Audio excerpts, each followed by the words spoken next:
নজর রাখবো পরবর্তী সংবাদে। গতকাল দিনভর রাজ্যে চলল ইডির অভিযান। সাত জনের বাড়িতে ইডি গতকালকে তল্লাশি চালালো। তবে এখনো পর্যন্ত ইডির জিজ্ঞাসাবাদ জারি রয়েছে বলে খবর যখন মিলছে, ঠিক সেই সময় দেখা যাচ্ছে যে এবার প্রায় ৩৬,০০০ কোটি টাকার মাদক বাজেয়াপ্ত করল পুলিশ এবং এই ঘটনা আজ আন্দামানে লক্ষ্য করা গেছে। তবে আন্দামান হোক বা ত্রিপুরা, প্রতিটা জায়গাতে মাদক বিরোধী অভিযান রাজ্যের এবং কেন্দ্রের। তবে সেক্ষেত্রে রাজ্যের একাধিক প্রভাবশালীর নাম এখনো পর্যন্ত রয়েছে ইডির তালিকায়, ইডির খাতায়, এমনটাই বলছে সূত্র। এবং গতকালকের এই অভিযান যখন গোটা দেশকে নাড়িয়েছে, তখন সেই জায়গায় আন্দামান থেকে আজকে এত কোটি টাকার মাদক উদ্ধার। জানবো একটু বিস্তারিত। টেলিফোন লাইনে রয়েছেন এক্সিকিউটিভ এডিটর নীল রয়েছেন। নীল, এই মুহূর্তে দাঁড়িয়ে যখন ত্রিপুরা এক প্রকার অন্যতম সকলের লক্ষ্য হয়ে দাঁড়াচ্ছে যে একাধিক মাদক ব্যবসায়ীর নাম এই মুহূর্তে ইডির ডায়েরিতে, এবং সেক্ষেত্রে তাবড় নেতার নামও বেরিয়ে আসতে পারে বলে খবর, সেই জায়গায় এবার আন্দামান থেকে উদ্ধার হয়েছে বিপুল পরিমাণে মাদক, যেটা বাজেয়াপ্ত করেছে পুলিশ। কি জানতে পারছো এই বিশেষ অভিযানকে ঘিরে? দেখো, আজকে আন্দামান নিকোবর যে দ্বীপপুঞ্জ, সেই আন্দামান নিকোবর দ্বীপপুঞ্জে প্রায় ৩৬,০০০ কোটি টাকার মাদক উদ্ধার হয়েছে।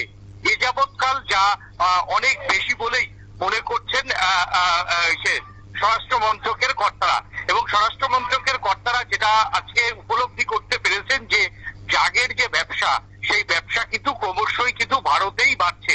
শুধু গতকাল যে ইডি ড্রাগের বিরুদ্ধে এ রাজ্যে যে অভিযান চালিয়েছে, সেটাকে শুধু এ রাজ্য বা উত্তর পূর্বাঞ্চল বললে ঠিক হবে না। গোটা ভারতবর্ষেই কিন্তু ড্রাগের একটা রমরমা চক্র আবার কিন্তু বাড়ছে। সেটা কখনো গুজরাট এবং কখনো মহারাষ্ট্রের যে বন্দরগুলিতে যেভাবে কোটি কোটি টাকার ড্রাগ উদ্ধার হচ্ছে, মানে কোটি বলতে হচ্ছে হাজার কোটি টাকার যেভাবে ড্রাগ উদ্ধার হচ্ছে, তা নিয়ে কিন্তু চিন্তায় কেন্দ্রীয় স্বরাষ্ট্র মন্ত্রকের কর্তারা। বিশেষ করে আজকে আন্দামান নিকোবর দ্বীপপুঞ্জটা তোমাকে ভালো করে বুঝতে হবে তার ভৌগোলিক গুরুত্ব।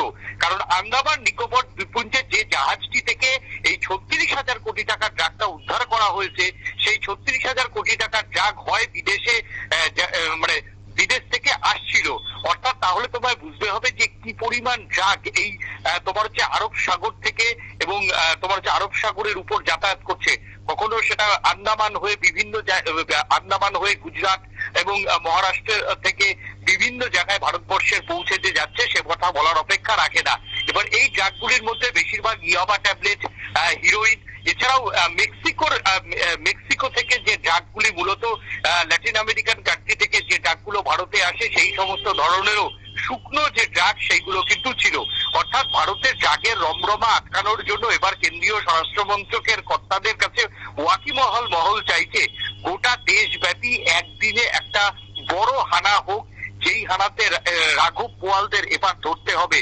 তাহলে এইভাবে যে ড্রাগ উদ্ধার হচ্ছে, তবে ড্রাগ উদ্ধার আগামীকাল 12ই জানুয়ারি স্বামী বিবেকানন্দর জন্মদিন, এবং এই জন্মদিনকে অনেকেই মনে করেন যে যুব দিবস হিসাবে পালন করা উচিত। অনেকেই মনে করেন, অনেকেই কেন্দ্রের কাছে এই মানে পালন করা হয় এমনটাই, মানে বিশেষ করে বাঙালিরা মার্জনা করবেন, বাঙালিরা পালন করে। সেই জায়গাতে দাঁড়িয়ে এই যুব দিবসের প্রাককালে যেভাবে ড্রাগ উদ্ধার হলো, তাতে কিন্তু নিঃসন্দেহে বলা যায় এটা একটা বড় দিক যে দেশের যুব সম্প্রদায়ের একটা বড় অংশ কিন্তু এখন ধীরে ধীরে ক্রমশ ড্রাগ অ্যাডিক্টেড যে হচ্ছে, সে কথা বলার অপেক্ষা রাখে না। আমরা দেখলাম যে গতকালই এ রাজ্যে প্রায় 900 কোটি টাকার উপরে একটা স্ক্যাম, সেই স্ক্যাম্পের তদন্ত, ড্রাগ নিয়ে স্ক্যাম্পের তদন্ত চালাচ্ছে ইডি।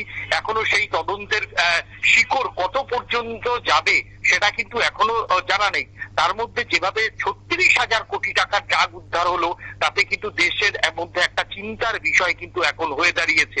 এবং এই ড্রাগ উদ্ধার, এই ড্রাগ মূলত এই মুহূর্তে শুধুমাত্র সমাজের নিম্নবিত্ত নয়, সমাজের মধ্যবিত্ত এবং সমাজের উচ্চবিত্তর কাছেও কিন্তু এই ড্রাগগুলি পৌঁছে যাচ্ছে। বিশেষ করে নাইট ক্লাবগুলিতে, রেস্তোরাঁতে, পাবেতে, সব জায়গাতেই কিন্তু এখন ড্রাগের যে ব্যবসা, সেই ড্রাগের ব্যবসা রমরমা। এবং এই ড্রাগ মূলত তোমার হচ্ছে একটা পাকিস্তানের একটা বহুদিনের আইএসআই একটা চক্র রয়েছে, যে এই ড্রাগ ভারতে পাচার করে তাদের একটা বিপুল ফান্ডিং তারা এখান থেকে রপ্ত করে। এছাড়া হিজবুল সহ অন্যান্য লস্করি তৈবার মতো জঙ্গি সংগঠন তারাও কিন্তু ভারতে এইভাবে ড্রাগ ছড়িয়ে দিয়ে তারাও কিন্তু ড্রাগের উপর থেকে একটা বিপুল সংখ্যক তোমার হচ্ছে রেভিনিউ তারা কালেকশন করে। এছাড়া দাউদ ইব্রাহিমের মতো জঙ্গি কুখ্যাত মাস্টার মাইন্ডরাও কিন্তু এই ড্রাগের থেকে বিপুল পরিমাণে একটা রেভিনিউ উদ্ধার করে। সেই জায়গাতে এই ড্রাগ উদ্ধার হওয়া অত্যন্ত তাৎপর্যপূর্ণ এবং স্বরাষ্ট্র মন্ত্রকের এটা ভাবা উচিত কিভাবে দেশের একযোগে বিভিন্ন জায়গায় তল্লাশি চালিয়ে এই ড্রাগ মাফিয়াদের দ্রুত গ্রেফতার করা যায়। অনিল, দেখো, আন্দামান থেকে যেহেতু এত এত কোটি টাকার ড্রাগ উদ্ধার, সেটা কিন্তু মুখের কথা নয়, স্বাভাবিকভাবে চিন্তা বাড়ছে। অন্যদিকে রাজ্যে গতকালকে যে অভিযান চললো, সেক্ষেত্রে কি মনে হচ্ছে এখনো অবধি যে রাজ্য থেকে কি কি উদ্ধার হতে পারে বা কারা কারা এক্ষেত্রে জড়িত থাকতে পারে? ইডির পরবর্তী পদক্ষেপই বা কি হবে, কি মনে হচ্ছে এক্ষেত্রে? দেখো, ইডির পরবর্তী পদক্ষেপ হচ্ছে যেগুলো এখন এই যে পেন ড্রাইভ, হার্ড ডিস্ক, তারপর হচ্ছে চিপ, এগুলো যেগুলো কালেক্ট করেছে সেগুলোর ফরেন্সিক এখন তদন্ত হবে। সেই ফরেন্সিক ল্যাবরেটরিতে হয়তো এগুলো পৌঁছেও গেছে। এছাড়া যে আইটি ফাইলগুলোকে তারা বাজেয়াপ্ত করেছে বলে এখনো পর্যন্ত ইডি সূত্রের খবর, সেই আইটি ফাইলগুলো তারা দেখবে। তার সঙ্গে যে আয়ের সঙ্গে যে সঙ্গতিহীন সম্পত্তি, সেই সম্পত্তির পরিমাণ এবং আইটি ফাইলের সঙ্গে কিভাবে সম্পর্ক রয়েছে সেগুলোকে পরীক্ষা করে দেবে। এবং তারপর এই যে বিপুল পরিমাণে যে সম্পত্তি, সেই বিপুল পরিমাণের সম্পত্তি বাজেয়াপ্ত করার দিকে রাস্তায় ইডি হাঁটতে পারে। দেখো, ইডি এমনই একটা সংস্থা যাদের উপর কিন্তু ফিনান্স অর্থাৎ আর্থিক দুর্নীতি দমনের ভার দেওয়া হয়েছে। তারা শুধুমাত্র আর্থিক দুর্নীতি দমনের বিষয়টাতেই এই ক্ষেত্রে এগোতে পারে। সেই ক্ষেত্রে আর্থিক আয়ের সঙ্গে সঙ্গতিহীন সম্পত্তি থাকলে এই মামলাতে কিন্তু ইডি অ্যারেস্ট করতে পারে। তবে ইডি কিন্তু কখনোই ড্রাগ মামলাতে কাউকে গ্রেফতার করবে না, এবং সেখানে তাদের আইনও নেই। তাদের আইন হচ্ছে কিন্তু সম্পূর্ণ বেআইনি যে আর্থিক উপার্জন এবং দেশের অর্থ পাচার করা বিদেশে, এই ক্ষেত্রে ইডির হাতে কিছু আইন স্ট্রং আইনই রয়েছে। সেই স্ট্রং আইন দিয়েই ইডি চাইবে যে গ্রেফতার করতে। এখন সবেমাত্র তদন্তের প্রথম পর্যায়ে, তদন্তের দ্বিতীয় পর্যায়ে এখনো বাকি।